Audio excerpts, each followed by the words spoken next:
You know, I've always told people that everything from jumping out of planes to gunfights to the Pentagon, everything I've ever done in those situations that are kind of that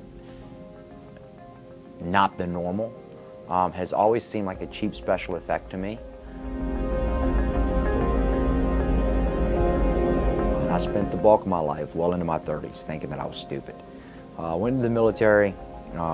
That 10 years saw the Pentagon, saw me get deployed to Iraq, and when I came back, I transitioned pretty bad. I had no money, had no education, ended up getting evicted, wound up homeless, and went through a divorce, bottomed out, and attempted suicide. I spent several days in the psych ward, got out, and came out with a quote from Muhammad Ali. It says, "It's not the mountain that gets you, it's the pebble in your shoe." And most of us just refuse to take the shoe off and let the pebble go.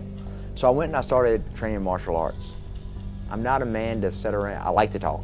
I'm not a man to sit around and only talk. So, you know, I'm gonna take that step, and most of the people that I've surrounded myself with, they're gonna take that step, because it's never gonna be about me, it's gonna be about the mission that we're trying to do. And that's one thing that I love about veterans, especially when we see that in the veteran nonprofit community, is that we don't care who gets credit, we just care that the mission gets done. We'll do one, you do 20.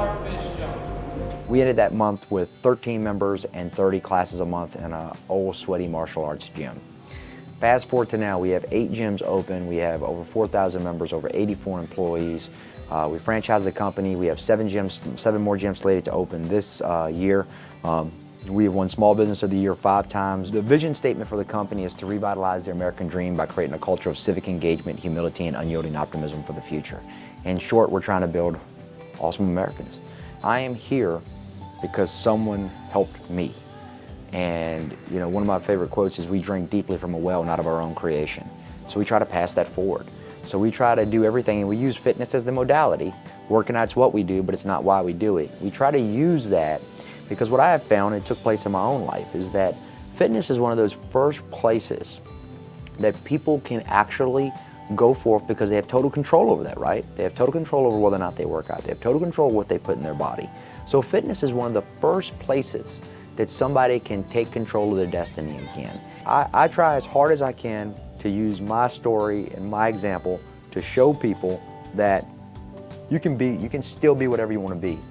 You got to get up and you got to go to work, period.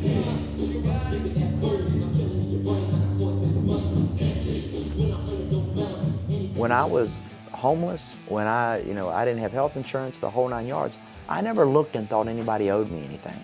And I was never mad at the guy or the girl that was farther down the line than me. I'm not mad at that dude. I'm trying to learn everything I can from him so that somewhere along the lines, I'm where that dude is. And that's what we take so much pride in here, is that there's so many people that come through the door that are at a state in their life where they're not confident, they're not happy, and they don't feel like they're living a fulfilling life. They start to find themselves here in their niche, and then you get to watch them actually blossom. So it's a really, really awesome thing.